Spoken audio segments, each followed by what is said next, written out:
Hello. Alright, for this I just kind of want to talk and discuss about Umineko Part 5 and basically my whole entire spiel and opinion about the entire chapter, which I don't think it's going to take that long. I just kind of want to put my thoughts and opinions out there while they're still kind of like fresh and new in my mind before it kind of just all disappears into the ether with my entire brain cell going wonky and stuff. And I just kind of want to touch upon and discuss why I really do love this chapter. When I was going through it, you guys saw, I was kind of like, at the end, I was like, I gave it like, what, 7 out of 10, which I don't think that's like right words to describe it.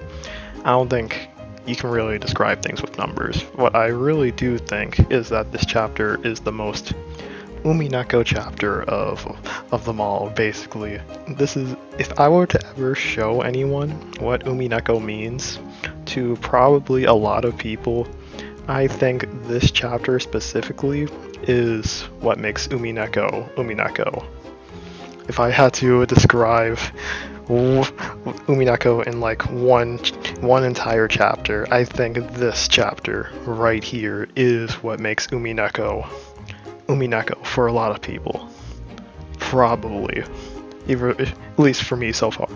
I feel this is like the Umineko chapter of all time. It would either be this chapter or maybe like chapter 3. But I actually feel confident that this chapter is probably more Umineko than any other chapter. But I feel like that's even getting beyond that. I feel like this chapter really felt like I feel like this chapter is for people like me. It's strange because this probably isn't like even my favorite. I still love it though. This probably isn't really my like most favorite chapter, but at the same time, I feel like this chapter is like really trying to like encourage the people like me who feel like their theories of trying to write and understand what's happening in the previous chapter and feel like those chapters didn't really make much sense. I feel like this is one of those like encouraging chapters for people like me who just kind of want to stroll along with the game because they feel like they kind of like gave up trying to theorize what happened previously. I feel like this chapter is for like people like them, and like this chapter is like an encouragement to like keep going instead of giving up halfway through. And I feel like I really appreciate that. I feel like this chapter is like trying to tell you, don't give up. You can still actually solve most of the mysteries that actually happened previously. Don't give up. You can actually do it. And I feel like, I don't know, it really makes me feel happy because at first I was thinking, since chapter 4 already happened, I was like, there's no real reason to ever try to solve the mystery again. You can just try to play the game and like try to do everything all over again. Yeah, I guess not word all over again, just kind of play through it, and whatever theories you got right, and whatever theories you got wrong, and just don't be mad or upset about it. But at the same time, it's like, by the end of the entire chapter, this chapter is like trying to tell you, you can still go back. It's okay to still go back and try to solve everything. This chapter is like a warning sign that after this point, then everything is about to be solved. Even though we gave you a bunch of hints here and there, we never explicitly told you what everything meant. You can still go back and feel like everything is solvable. And we just kind of want to tell you that it's okay to go back right now, even though you're still in the answers arc. And I really feel like I appreciate that.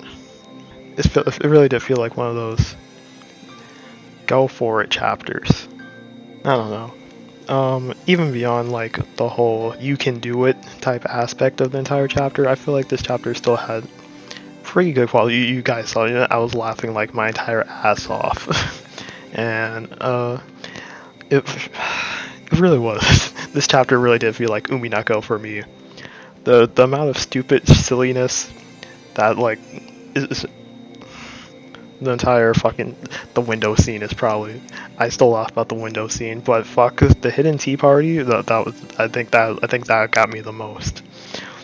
I mean, at the same time, you guys saw it.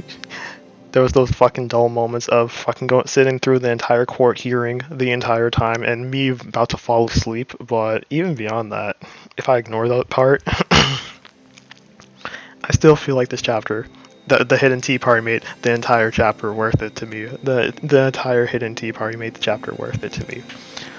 I think that alone is what makes Umineko for me such a good experience. And by this point, I actually do want to try to like go back all over again, since I feel like this chapter is like giving people a chance to like, even though I already made my original theory and got all my works out there, I feel like this chapter right here is just trying to tell you, try to make the most concrete guess there is, and we basically told you everything you would ever need to know as a hint right here, right now, before anything else. So I do really want to like try to go back and pick apart and theorize what happened inside of Umineko episode 5 and just see what I could actually, even beyond episode 5, I want to do like at least an overview all over again of everything that happens inside this chapter and just see what I could really put together. I know there's still like the confusion about if there's like problems I have with this entire episode. First off, Maria like died so early. It's like that poor girl. It's like I really did love her in episode 1. It's like she just keeps getting mistreated each and every time after. I guess besides episode 4, but even was it really even her? She was like with Ange, and Ange really like dragged the story down for me. For real. But I feel like beyond that, and not seeing much of any of the other, George, Jessica, it's like I was still thinking I'd be getting to see more of them. But I guess it's more of this chapter feels more like a setup chapter of protecting. Like I said, it's more like for the people who felt like they couldn't actually participate or solve anything. It's for them to actively try to solve it. And I don't know, it feels like I'm happy about it. I felt very sad when I saw like my theories kind of burst this chapter at the very beginning and have like things that I thought were like, the bullshit theories I came up with. Even though they were bullshit, I still cared about them in some sense because that was all I had, and just see them burst so quickly really did make me feel upset. But I feel like with the ending of this chapter, it's just trying to tell you, you can still go back right now and revise anything that you still have at this current moment and come up with something at least passable. Because even if your truth isn't right, it could also be that it is still right, and I feel like it's one of those special things to help you out. I don't know. I feel very passionate about it. I really care. I'm not sure if I don't think I want to go all the way, but you guys saw my theory on the first page. There was like fucking 60 pages. 60 pages I made, and I'm like, I don't want to do that shit all over again. But I feel like I don't have to like go through all of that all over again.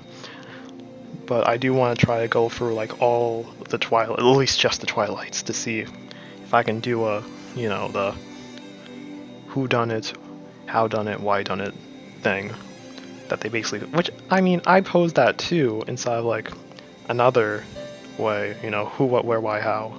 But I didn't really commit to the who, what, where, why, and how. But, I feel like now I could probably go through it inside of that lens with the whole Nox rules to see who, what, where, why, and how to finally try to come up with a real decisive answer for most of these, Twilights and crimes and stuff, and see why, who did it, why done it, and probably most importantly, how they did it. I feel like by the end of episode 5, they kind of posed the very interesting question that most things could probably make a lot of sense if you put in a crazy thought in the most simplest way possible. The hidden tea party really was a what the fuck, where as long as you look at it through a certain lens, everything can make sense. I just gotta try and find it makes sense, which I hope I can, because I really find this chapter helping out the people that kind of like gave up, and I kind of really appreciate that. What I'm even more interested in is seeing how chapter 6 works. I want to do the chapter 5 stuff as fast as possible to actually just get onto chapter 6 stuff, because I'm really interested in how Battler creates the entire thing. Oh yeah, okay, I had this weird thought. I feel like this chapter, this is what I was thinking about by the end of today. I feel like this chapter was meant for people. And it's really strange, because I'm not sure how exactly Umineko was released, but I feel like this chapter was meant for people to like stop and take a breather by the end of it all. To not exactly go straight into episode 6. I feel like for the people that probably were able to experience Umineko when it was like episodic, they were like forced to take a break, because it didn't release yet. But I feel like this chapter is one of those natural take a break moments, which I don't know, I really appreciate it in a sense. It really is like a reflector of it all, and I really do want to kind of like reflect again and see everything that this entire episode had to offer. Not episodes. So hopefully I can like understand and see everything.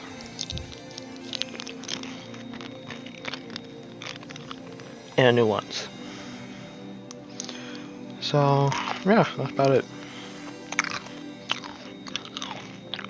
I hope I'll probably make another document about all the theories I have inside of Umineko and just see what sticks and what doesn't stick. It'll probably be bullshit again, but it'll probably be better than nothing. So yeah, thank you for letting me ramble for a good 13 minutes about why I appreciate this chapter. So I feel like this is oh fuck, there's also something I want to talk about. Okay, I'll about to end it, but I feel like there's something more important I gotta talk about. And that's Erica. Jesus Christ. Erica is one of the most what the fuck characters I've ever experienced.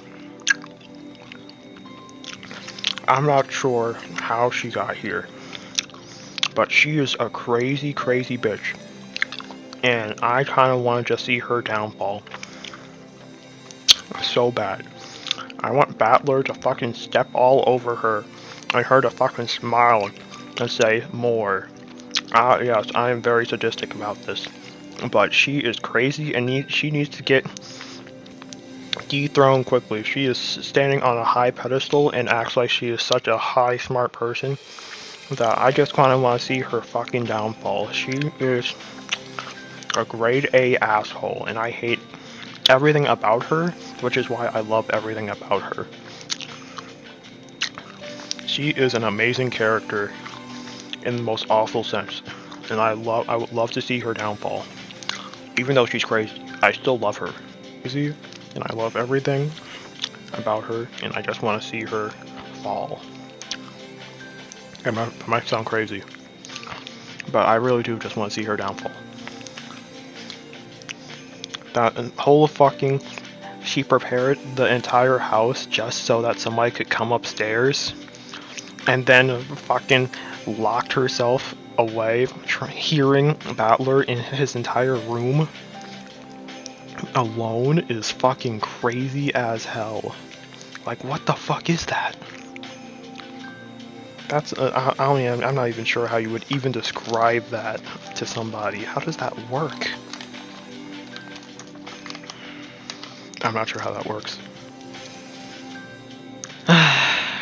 She's crazy. She's crazy. How does that work? It's like I really need to find out and figure out how she works as a character. How does somebody like her who had no prior knowledge of... She just has to know that beforehand there was going to be a crime, right? She just had to know. But how does she even know that that was that specific crime? It's like she booby-trapped the entire place so a crime could take place. And so that no one could actually have an alibi. How does that work? How does that work? I don't get it. I don't get it. I don't get it. I don't get it. I don't get it. I don't get it. I don't know. I don't know. It's crazy. It's just crazy. I really do love Erica though. She's a great character. The most funniest self-insert character I've ever seen. But I feel like that's enough rambling at this point. You already know I love her, so... Next time, you'll probably just see me write another theory about all the Twilights. Hopefully just the Twilights. I'm not sure if I'm going to be writing down who is who at this point.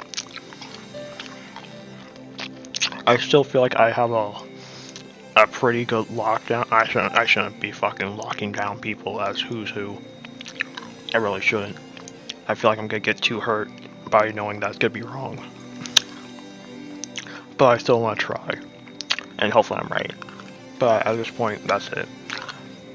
Thank you for hearing me ramble for a good 17 minutes. And hopefully I can see you guys inside of episode 6. Take care.